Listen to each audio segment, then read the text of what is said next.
Bueno, pues despois de Alejandra vai a vir Jorge Rodríguez, que nos vai a falar de unha identidade secreta.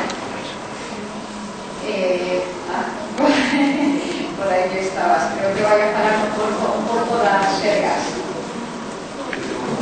José Rodríguez, profesor de la aula, y fue relator de un texto que fue en la Academia de UNESCO relativa a Sirias gremiales galego-portuguesas y el doctor de lengua portuguesa sobre galego-portuguesa sobre el tema.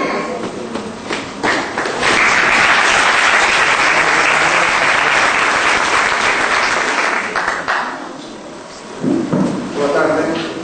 Antes de máis, agradecer aos organizadores que teñen convidado a participar nesta restaurada tan original e tan interesante este resultado. Sobre todo estamos de acordo que é unha maneira entretida de falarmos e colocarmos aspectos da nosa cultura.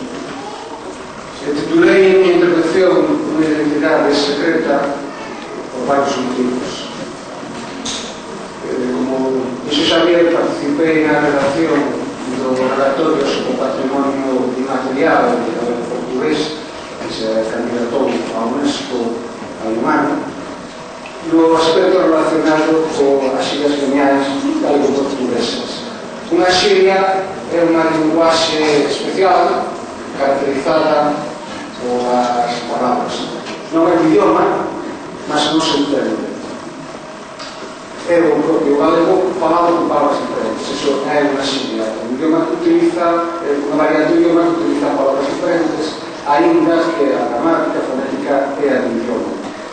Xirias gremiais referense aquelas que falaban os membros dos antigos gremios de artesáns, operarios, comerciantes ambulantes de algunas partes de Galicia.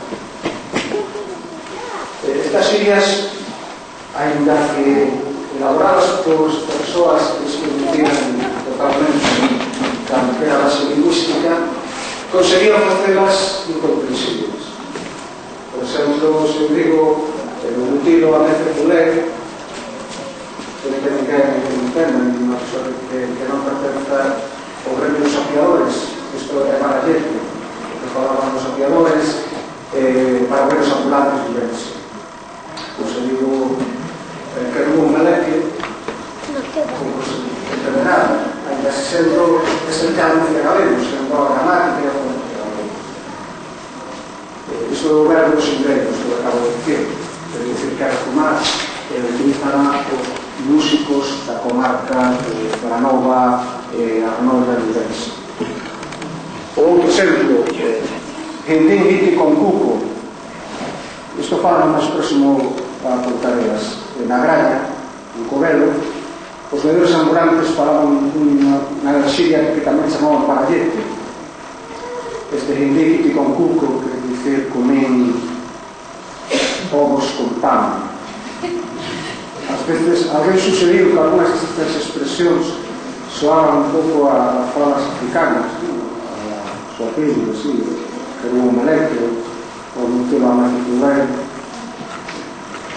Estas xirias utilizadas para non ser entendidos, mas tamén era un elemento de identidade. Só pertencía a este gremio que sabía falar esta xiria. Se os afiadores galegos se encontraban en Castela, en Andalucía, en Portugal, falaban esta xiria. Se un deles non sabía falar, non pertencía ao gremio por moito que soubese a falar, entón era unha cousa desconfiada. Por tanto, iso facía parte da súa identidade e da súa